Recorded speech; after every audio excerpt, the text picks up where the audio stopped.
Just ഒരു general knowledge question ചോദിക്കാം. എടാ, ഈ കാണുന്ന മേഘത്തിന് ഭാരമുണ്ടോ ഇല്ലയോ? മേഘത്തിന് ഭാരമുണ്ട്. എത്ര കിലോ ആണ്? കിലോ എത്ര എന്ന് ചോദിച്ചു കഴിഞ്ഞാൽ എനിക്കൊരു ഐഡിയ ഇല്ല. എന്നാ ആരെങ്കിലും കിട്ടുമെന്ന് നോക്കാം. ആ, ഒരു ക്വസ്റ്റ്യൻ ചോദിക്കാനാ. ആകാശത്തിലെ മേഘത്തിന് വെയിറ്റ് ഉണ്ടോ ഇല്ലയോ? ഇത്ത ഈ ആകാശത്തിലെ മേഘത്തിന് വെയിറ്റ് ഉണ്ടോ ഇല്ലയോ? അറിയില്ലേ? ഇജെന്താ പഠിച്ചേ? ആകാശത്തിന് മേഘത്തിന് വെയിറ്റ് ഉണ്ടോ ഇല്ലയോ? മേഘത്തിന് വെയിറ്റ് ഉണ്ടോ? ആ, മേഘത്തിന് വെയിറ്റ് ഉണ്ടോ ഇല്ലയോ? ഉണ്ടെന്നോ തോന്നല്ല, സത്യം പറ, ഉണ്ടോ ഇല്ലയോ? ഉണ്ട്. എത്ര കിലോ? കിലോ എന്ന് പറഞ്ഞു. അടുത്ത ആളെടുത്ത് ചോദിക്കാണ്. സജാദ, ആ. നമ്മുടെ ആകാശത്തിലെ മേഘത്തിന് എത്ര വെയിറ്റ് ഉണ്ടെന്ന് അറിയാമോ?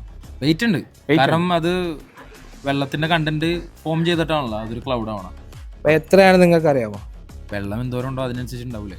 ആ, വെള്ളത്തിന്റെ കണക്കനുസരിച്ച് നമുക്ക് മേഘത്തിന്റെ കണക്കെടുക്കാം. Thank you. നമുക്ക് ഫാത്തിമ അടുത്ത് ചോദിക്കാം. ഫാത്തിമ, മേഘത്തിന് വെയിറ്റ് ഉണ്ടോ ഇല്ലേ?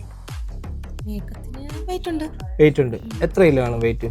അത് എല്ലാ മേഘങ്ങൾക്കും ഒരേ വെയിറ്റ് ആയിരിക്കില്ല, പല മേഘങ്ങൾക്കും പല വെയിറ്റ് ആയിരിക്കും. ഓയിക്കോട്ടെ, എന്നാലേ ഒരു അപ്രോക്സ് പറ.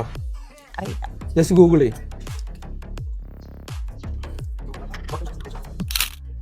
എത്ര? 1.1 മില്യൺ പൗണ്ട്സ് ഏകദേശമാണ്. അതായത് 5 ലക്ഷമാണ് മേഘത്തിന്റെ വെയിറ്റ്. 5 ലക്ഷം കിലോഗ്രാം. ഇതുപോലത്തെ ഇൻട്രസ്റ്റിംഗ് ആയിട്ടുള്ള ക്വസ്റ്റ്യൻ നിങ്ങൾക്ക് അറിയുന്നുണ്ടെങ്കിൽ താഴെ കമന്റ് ചെയ്യുക.